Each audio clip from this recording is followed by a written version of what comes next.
Welcome to Fitness Casual, fitness and nutrition tips for busy people. I'm your host, Andrew Hayes, and alongside me is the amazing Kat Best. Hey, everybody. Happy belated birthday.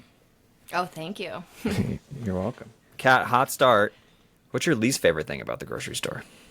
Least favorite thing for me, because I live in New York City, is definitely the carrying aspect. I can't possibly go to the grocery store one time and bring everything I need back home for the week. So that means I have to do online grocery ordering multiple times per week. And that's a little stressful, but, very exclusive to New York. But that's definitely like my biggest issue. I just can't get it all done in one shot. Yeah, I saw one of those memes on Instagram of the strongest man carrying like 1,000-pound yolk, and it just said me carrying my groceries home from the store. So I feel like that's you.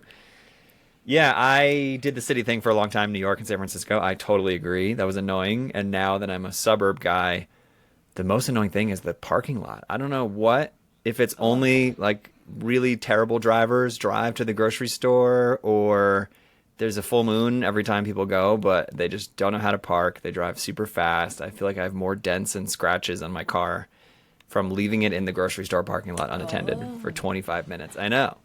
It's amazing. Rear-ended, you name it. It's remarkable how many poor drivers all come together in the grocery store parking lot.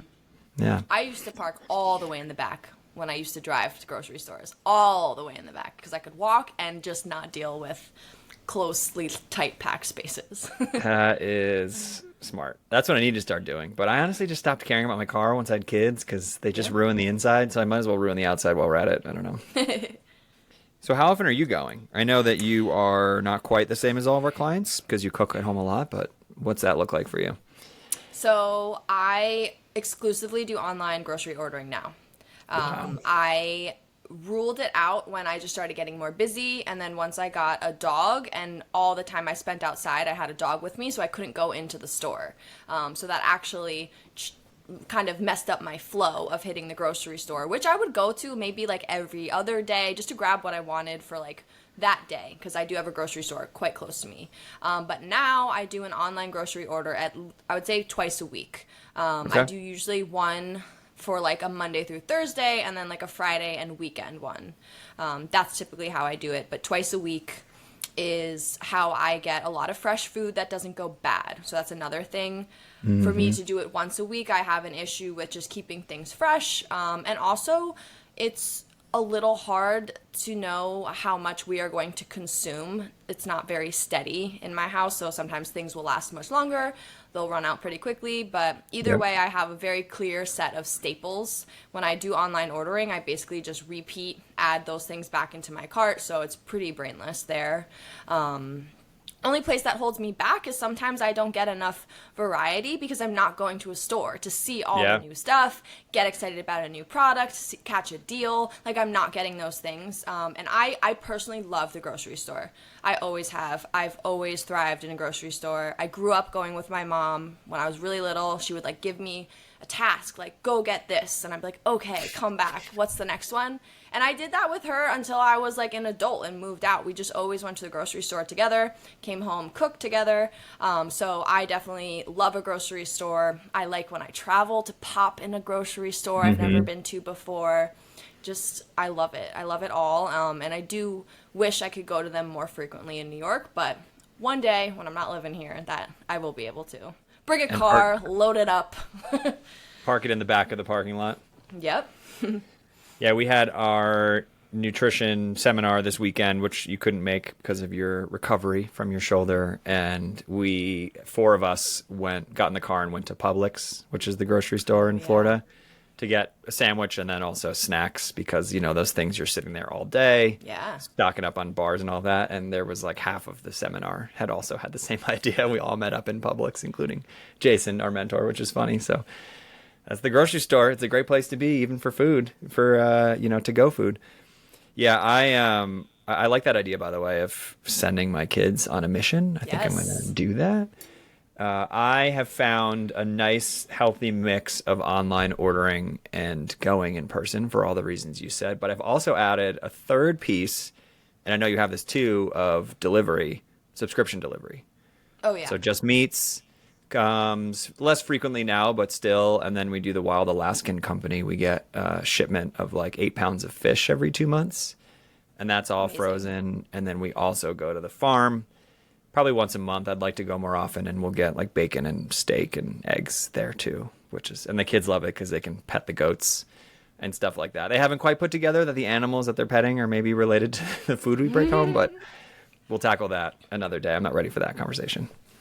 Yeah, that's amazing. I like there's other subscription services of like farm co-ops, so you can get like a bunch of fresh produce, seasonal, so you do get a lot of kind of the same stuff, or like a ton of squash right now because it's fall, but they will rotate the produce with what's local and in season. And even if you don't have to live in the city for that to be valuable, because you just might live somewhere where you're not going to like a local farmer's market, or there just might not be one nearby, but you can always do that. I also used to order from an online service called Misfits Market, which were just like messed up produce, like an ugly imperfect zucchini. produce.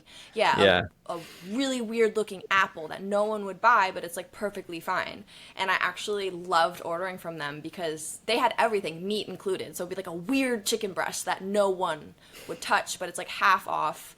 So that's a good hack there. I really enjoyed doing that. I'm not really sure why I stopped, but you just get a bunch of interesting stuff for like a very cheap price. That's There's a good also one tip. called Imperfect Foods. I think there's a few of those out there. Yep.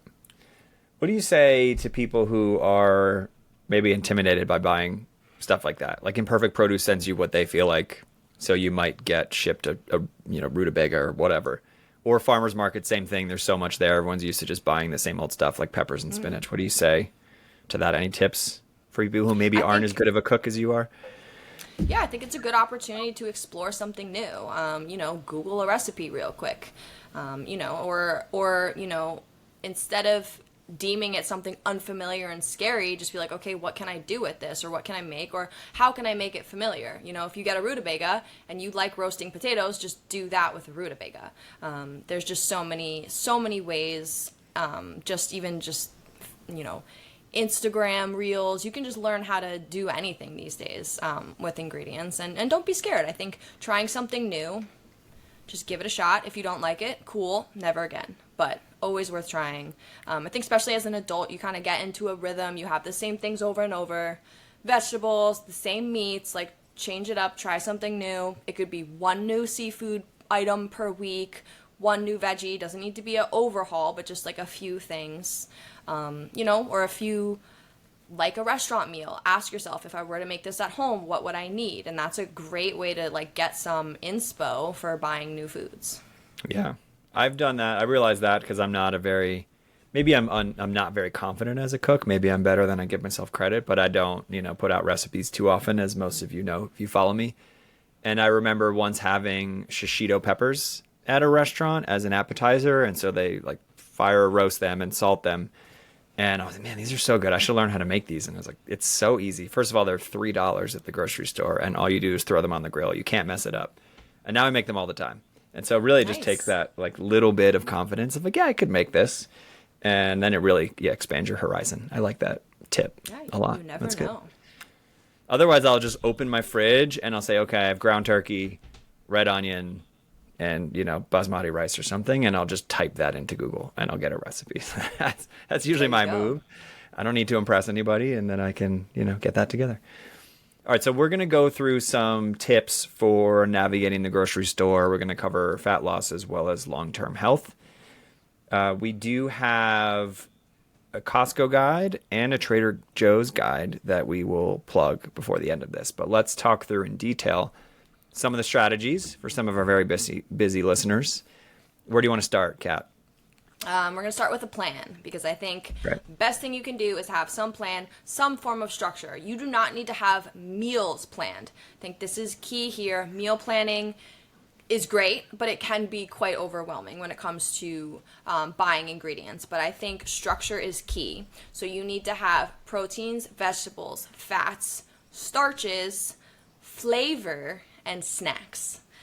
If you have a grocery list with those categories, and I would say at least 3 per category, you're going to set yourself up to have nice balanced meals. You can plug and play. You can say like, I'll do this protein with this veggie with this fat tonight. You don't really need to think farther in advance. You can just put things together. And you know what? If you have a kind of weird meal, that's also okay too, but at least you're covering those core components. Protein is really, really important. I think if you have a fridge stocked with all types of proteins, from fatty proteins like salmon, lean proteins like chicken breast, plant-based proteins, and then, protein powders or yogurts or whatever, I think you will have a backbone of your meals, which is great. And then you do the veggie next. It could be greens, it could be like tomato, roasted veggies, chopped veggies, whatever. And then a fat, avocado, olive oil, nuts, seeds. If you put those 3 components together, that is ideal for fat loss. You then add a starch, rice, grains, potatoes, bread. That's okay to have at a meal, but if your goal is fat loss, it could be good to maybe not have one of those at every meal. But if we're looking at long-term health, you do need to make sure food quality is something you're paying attention to. So when you are making your food list, you want to make sure you're looking for like nutrient-dense sources and mostly unprocessed foods.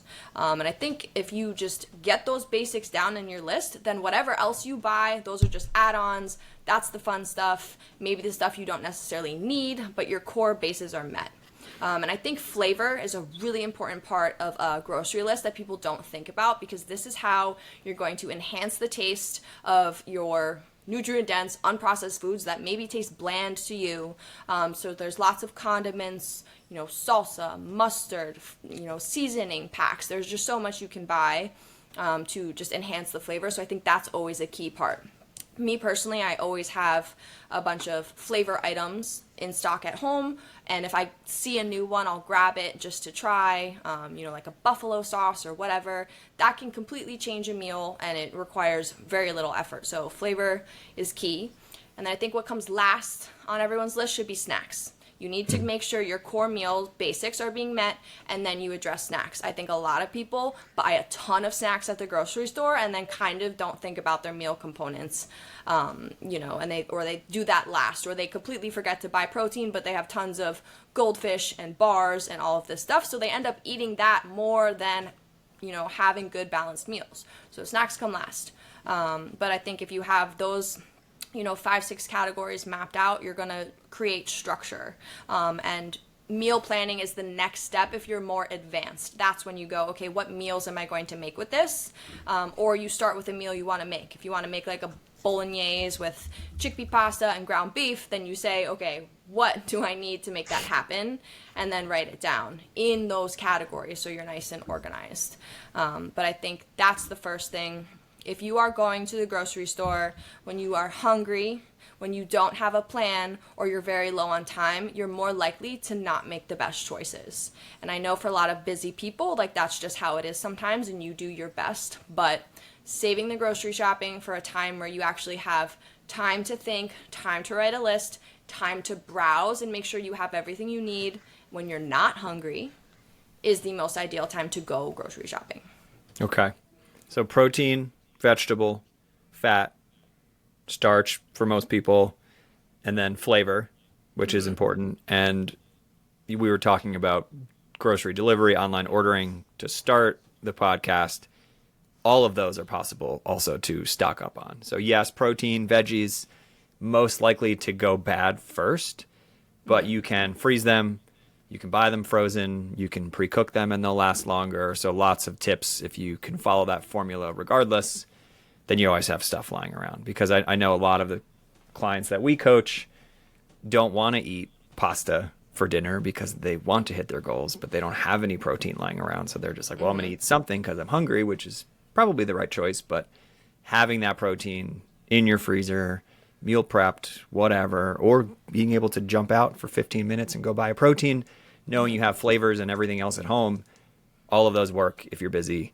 And yeah, definitely don't do it hungry is what I heard as well. Yeah. And I believe in an emergency fund. You know, the same way people have emergency funds when it comes to money, you need an emergency stock of food. And I want everybody here to have at least one meal stocked up at all times that you don't plan on eating. You just have it there for your emergency meal. And that should probably live in your freezer. But you can have a ton of stuff in there. You know, from chicken breast that you can quickly thaw, you know, salmon, so easy to cook really quickly if you have frozen fillets. Then veggies, bag salad, definitely super easy, or frozen veggies, you know, and fats, quite easy. Nuts, seeds, olive oil, avocado, those are quite easy. But you want emergency foods on hand that you don't touch. For me, those are chicken sausages. I do not touch my chicken sausages unless we are in a crisis. That's when I will add them because they don't require any cooking and they're so easy and they taste good with literally everything I make. Same with eggs. Sometimes they're like emergency protein. Yep. Those are always around. I will often buy rotisserie chicken each week. Unclear of when or how I'm going to use it, but I know I will because at any moment when I'm like, oh, I need protein and I don't have time and I don't feel like cooking, I just tap into the rotisserie chicken fund. And then I'll turn those leftovers into chicken salad for lunch. I think a lot of our clients thrive with having a good rotisserie chicken on hand because it just makes your life so much easier. So I'm a big fan of emergency stock and focus on no cook foods. There are so many. I think people get really caught up in the idea of grocery shopping, all this fresh stuff, and then they have to cook it and then they don't feel like it and then it goes bad. Set yourself up for success by finding things that are just really easy, like bagged spinach. Throw a handful on any meal you make. Doesn't require much work and you're getting like a really healthy veggie in. So you just have to start like thinking about what's really, really easy if you are someone who often finds that you don't have time to cook. Because you probably won't find that time. Right. Yeah. You know the day's going to get away from you. I love that idea of an emergency fund. And it's funny because as a parent, most parents I know we do this. We have frozen chicken nuggets in the fridge, pasta, all the things that our kids eat ready to go. So because we have to feed them, but then we forget about doing the same thing for ourselves.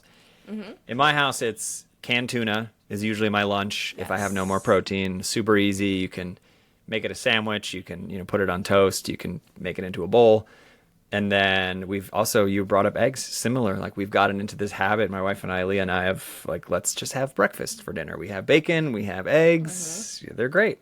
And, it's a weird societal norm, I guess, to not eat eggs at dinner, but why not? Sometimes when you're busy and you're hungry and you don't want to eat a bunch of crap or do takeout, it's great to just fire up. It takes 2 minutes to make eggs. It's great. Absolutely. We often will top our dinner bowls off with an egg. And add 6 grams of protein, or you have 2 eggs, that's 12 grams of protein right there. And that goes a long way if you're trying to get to at least 30 grams. That's almost half. And, and it tastes pretty good. And you can make, and also egg whites. This is a good hack. You can scramble egg whites and toss them in anything. They taste like nothing. They taste like air, but they're pure protein. So that's a really good hack. Our clients will sometimes even put that in their oatmeal, in their rice, in anything. It just is hidden in their huge protein booster. So, have a carton of liquid egg whites on hand that you don't plan on using until you're in crisis mode. Yeah. Yeah, cottage cheese too. Yeah, I find that the date that they put on there is not accurate. It will last for several weeks in the fridge, no problem. Yes. So cottage cheese is another good one. Yeah, okay, fantastic tips. Did anything else that we missed? Perimeter shop. I think that's always a good rule of thumb, and I do check this out when I go to grocery stores. Is this actually the case where it is the perimeter? And yes, it almost always is. Obviously because the inner aisles aren't refrigerated. And right there, if some food doesn't need to be refrigerated, that should also cause you to look at the nutrition label and check the ingredients to see what is going on in this specific food. And if most of the things you buy are from the perimeter, that's going to be fresh produce, meat, dairy products. You're going to find most of the healthy stuff there. Of course, in those inner aisles, that's where you need your grains and flavor. Flavor usually comes in those aisles, snacks. So not saying don't go there, but go there last. Do the perimeter, make sure your cart is full of those things, and then hit those inner aisles. I think a lot of people go through the grocery store also from like front to back or in a like sequential order, and I think if you just try to do perimeter and then lap the inside, that could save you from buying a bunch of junk you don't need. Yeah. And a good rule of thumb too is thinking about how long something lasts will often relate to its nutrient density. Not always, you could put a potato out for months, but if you are buying something in a package and it sits in that package for months, you should question how many nutrients are in there. And one example that I like to give is I don't eat a lot of white bread in my house. I just don't love it that much, so I don't care. But when I have friends over, I'll grill and I'll buy hamburger buns. And then I won't use them for months, and I'll pull them out 4 months later, and they look exactly the same. And that's kind of gross. Like, what is in that bun that makes it last that long? Because if you go buy a fresh bread from a bakery, it's moldy in a week. And so you have to be careful about buying a lot of things that seem like they're healthy because they say they have protein or because they're made from XYZ. And then you open that package 3 months later and it's still sitting there preserved in amber looking like it did the day you bought it. You should question how many nutrients really are in that. Again, generally speaking, there's lots of exceptions to that too. Yeah, absolutely. I buy sourdough bread all the time, and I put it directly in my freezer. It does not last long, and I don't, want to scrape off the mold and pretend it wasn't there.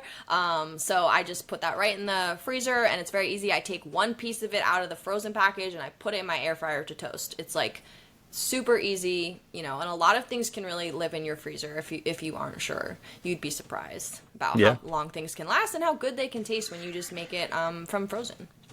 But you have that New York City apartment freezer, which is tight.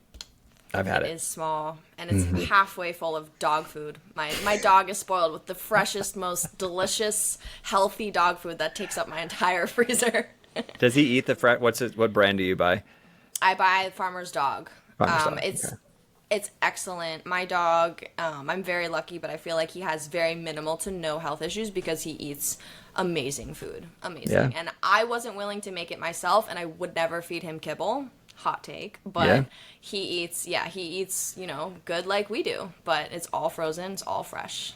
Nice. Don't tell. Zeus is sitting right behind me. Also feels the need to clean himself in the middle of the podcast recording. So he's doing a bit of a cosmetic session here. But yeah, we feed him kibble, but I've looked into it a lot. It's a little pricey, but he's a member of the family, and obviously I believe that you are what you eat. This is what we do for a living, and I've seen lots of pretty amazing ailments get better when you eat quality food. So you're going to make me reconsider, I think. We'll see. For perspective, it costs me, I think it's like $5 a day to feed pork chop what I do. Zeus is bigger, so maybe double. But yeah, when you put in perspective, if you're like, oh, I would go get a coffee that's $7, but I won't feed my dog like healthy food. Yeah. I think it's a good trade-off.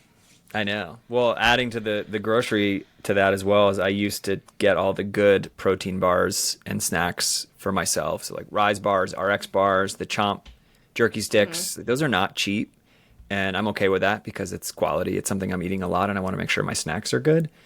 And I found myself hesitant to give them to my children because they're expensive. And then I caught myself, and I was like, you would rather give your kid processed crap and save the healthy stuff for yourself. What are you doing? And so now they get all the good stuff. They get the Think Jerky, they get the Chomp bars, they get the Rise bars, they get all the quality snacks, which is something I probably should have been taught when I was a kid too.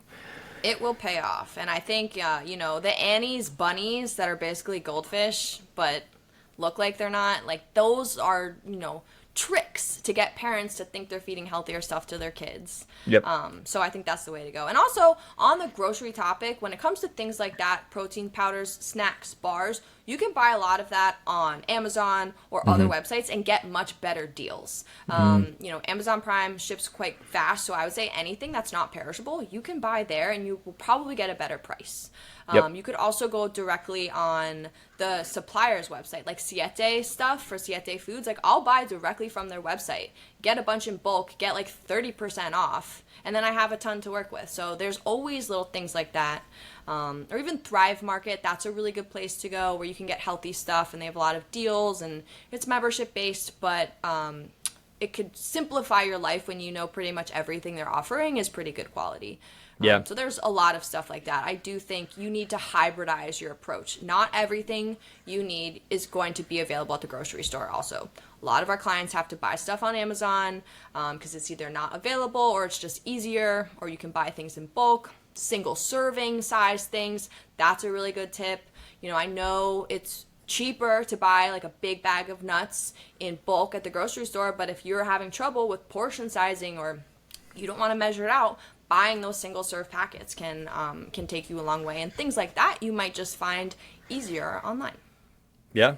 That's my beef with Costco. I think it does have good deals, and if you enjoy going to Costco, then I'm not going to rob you of that joy, but you end up buying these massive quantities just to save a couple dollars, and they are really the epitome of like shopping in the middle of the store because they choose. You don't even know half the aisles, like they don't even make sense. You just walk it and you're like, oh, let's get that. That looks good. Let me buy 500 of it. And I think that can lead to a lot of snacking. So I won't bash Costco too much. We do have a guide for that too, so we can help steer in the right direction. But I did have one question for you, Kat. In terms of proteins, fats, starches, veggies, I think for the most part, our clients, our listeners, our followers, they feel pretty good about what to buy there. Flavor is something we haven't covered much. Are there particular brands, particular things to look for when buying dressings or seasonings or anything like that? Yeah, I think Primal Kitchen's a really good one because everything's based in avocado oil, and that is good to know that a lot of bottled dressings, especially ones that say like fat-free or sugar-free or whatever free, have a bunch of additives typically to make up for the flavor loss. And it's not very clear to us the risk factor that's related to a lot of these things like food dyes, maltodextrin, flavor enhancers, gums that make it thick, like a consistency you like, because if your salad dressing was like water, no one would like it, so they'll throw some gum in there to make it like a better consistency. That stuff can get quite tricky, but I think if I've seen a lot of dressings where the ingredient list is like, it's just massive on the back. So that's probably red flag right there.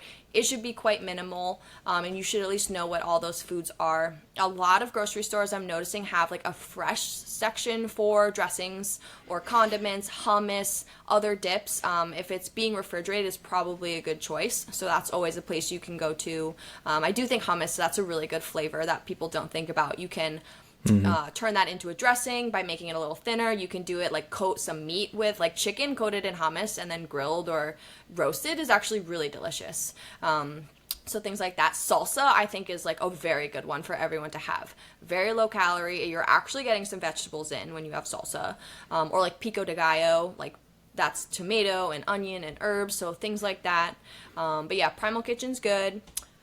Anytime you look at a bottle these days, I find that it'll say like Whole30, Paleo. It'll have these labels on it, and I'm not saying to follow that diet, but that does mean that there's no gluten, no dairy, no soy, no other additives. So that's a good thing to look for. If you see that it has those labels on there, it's probably better quality.